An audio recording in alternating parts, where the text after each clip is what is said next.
Parágrafo 5. O sentimental salvo pela análise. O sentimental assemelha-se ao nervoso pelo agrupamento emotivo não ativo, mas a passagem da primariedade para a secundariedade substitui a graça pela profundeza e o jogo móvel das imagens pela reflexão sobre as ideias. O nervoso quer emoções vivas e mutáveis. Tem sede desse algo novo que as flores do mal pedem obstinadamente. O sentimental deseja também emoções, mas as quer profundas e duradouras. A secundariedade, que o faz prever as consequências remotas das ações atuais, torna-o prudente, inquieta-se com o futuro e quer garantir a sua segurança. Quando irrompe o conflito, seu fracasso é mais frequente ainda que o do nervoso, o qual, tomado pela impressão do momento, encontra às vezes forças para lançar-se à ação.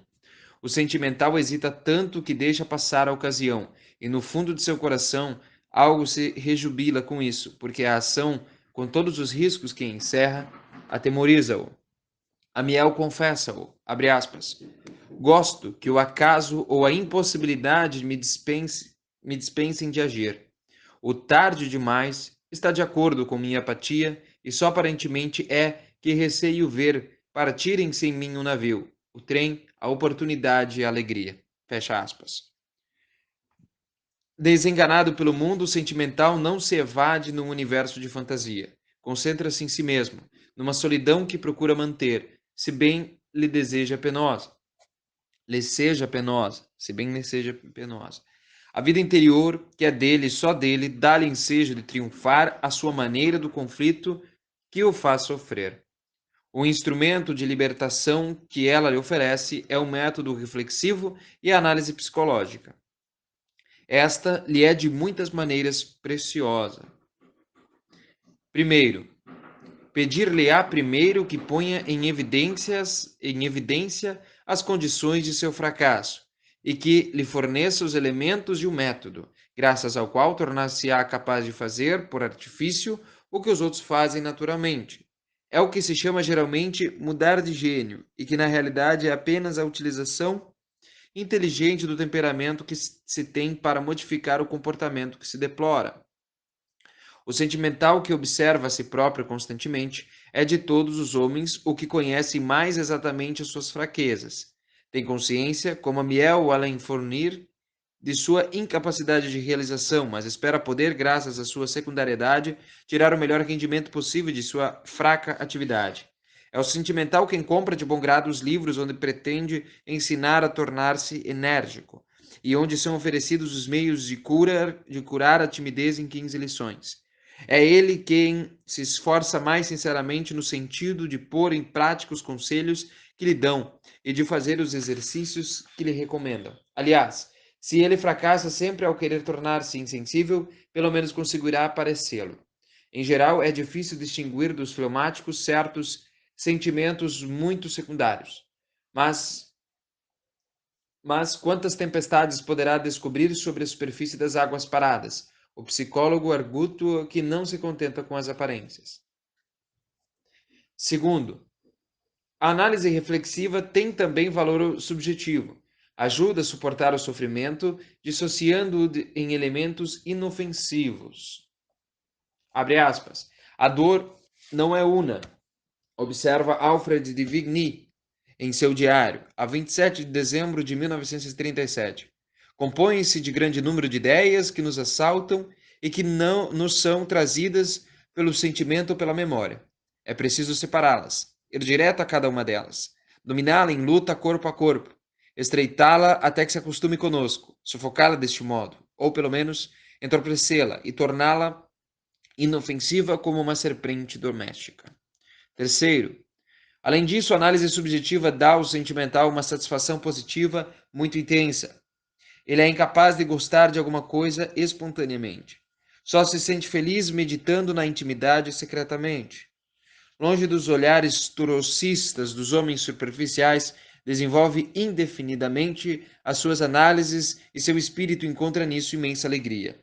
Confia-as a descrição desses diários íntimos que a pessoa escreve para si, livremente, mas a respeito dos quais sonha, mais ou menos inconscientemente, que um dia poderiam cair sobre os olhos de um leitor perfeito, o irmão ideal que seria capaz de compreender.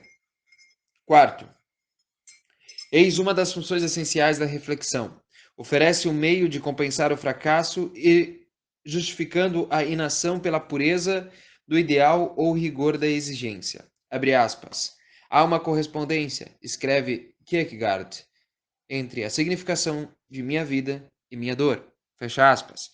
Essa dor, em lugar de exprimir uma fraqueza, é, pois, indício de verdadeira nobreza. E Amiel explica, abre aspas, só o infinito me interessa. Em relação ao que está abaixo, só tenho indulgência, indiferença e piedade.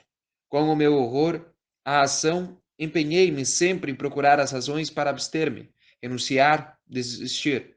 Só me entrego conscientemente ao ideal que não deixa no coração nem tristeza, nem inquietação, nem cuidados, nem desejos, porque abranda todas as inspirações. Ora, nada nem pessoa alguma pode ser o ideal. Meu instinto encontrou e encontra deste modo o meio de se desapegar, de não se comprazer, de se livrar de todo motivo imperioso, de toda influência decisiva, de todo pendor irresistível. Fecha aspas. Mesmo quando chega esse ponto, a lucidez é para o sentimental uma garantia de sua evidente superioridade. Os ativos que ele vê triunfar e que às vezes inveja, realizam de fato uma obra, vencem. Mas a que preço? Observa todos os comprometimentos a que devem sujeitar-se, todas as imperfeições que aceitam, porque a ação simplifica obrigatoriamente, negligencia sutilezas, esquematiza, enfraquece, banaliza. É um consolo para o emotivo inativo pensar que os mais belos poemas são os que nunca foram escritos. A emoção original, com efeito, não corre o risco de ver-se traída pela inevitável impotência da expressão.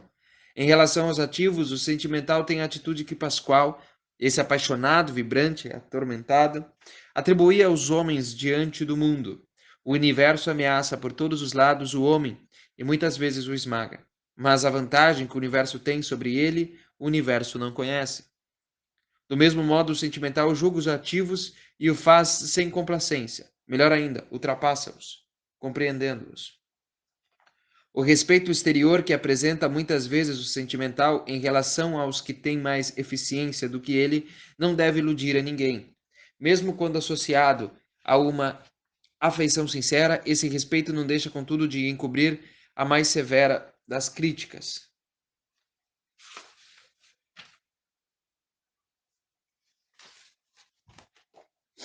O professor, tão vaidoso de sua ciência que pontifica diante do estudante cheio de atenções, sentir-se-ia menos seguro de si, se pudesse saber com que impiedosa lucidez seu ouvinte avalia a distância que medeia entre o que seria preciso fazer e o que o mestre realmente estava fazendo. A melancolia, já preciosa, porque satisfaz sem riscos externos a necessidade de emoções que todo emotivo carrega no coração, adquire novo valor porque é como sinal de uma pureza intransigente. E é muitas vezes difícil distinguir na renúncia a parte que se deve à coragem e a que tem origem na fraqueza.